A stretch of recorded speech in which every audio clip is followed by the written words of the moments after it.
The former Syrian government fell and Bashar al-Assad inevitably went to Russia.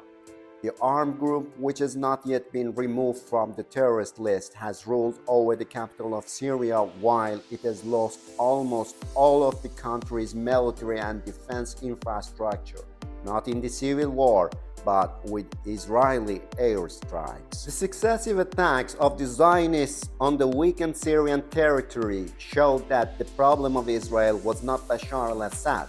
What the occupying regime clearly expects is the establishment of a weak, unwilling, and incapable government. This is what they and the American wants to happen in Syria in the first step, so that this country is not a threat to the Zionist regime, or at least it cannot stand on its own feet for years. But the basic question is whether such an incompetent government is able to ensure its security and at the same time keep the Syrian people satisfied. If Syria becomes a place for internal conflict due to the instability and inability of the current rulers to manage security and economy, will what's desired by America and Israel happen in the long run? Will the current notorious rulers be removed from the list of terrorism? HTS, which is supported by Erdogan, can reach an agreement with the Kurds who oppose Turkey? Will Brotherhood and Salafi groups get along? Won't new resistance groups be formed in Syria? Which country will bear the heavy cost of running new Syria, which has no income? America? Turkey? UAE, Qatar, or Saudi Arabia? Now, one of the biggest concerns is how to form a stable government with the destruction or weakening of Syria's inherent capabilities. Whether a stable government is basically formed in this atmosphere or not is a matter of debate.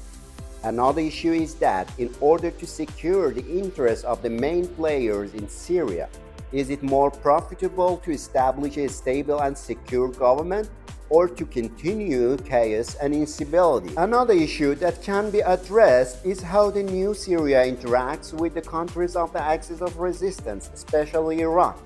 If they want to rule and manage Syria, they will definitely engage in rational interactions and behaviors. And they will not do this if they are toys and tools in the hands of Israel. But they show inconsistent behaviors. On the one hand, they have promised to protect the Shiite holy shrines and provide security for the Iranian embassy. On the other hand, under the pretext that they do not intend to enter into a new war, they have not yet made the slightest objection to the heavy attacks and advances of the Zionists in Syria.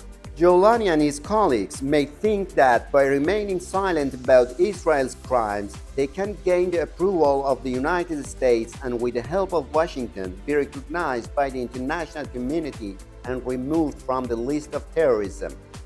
However, the situation in Syria today has become a complex equation and the future is full of uncertainty. It seems we still have to be patient to find out the hidden and challenging aspects of this equation.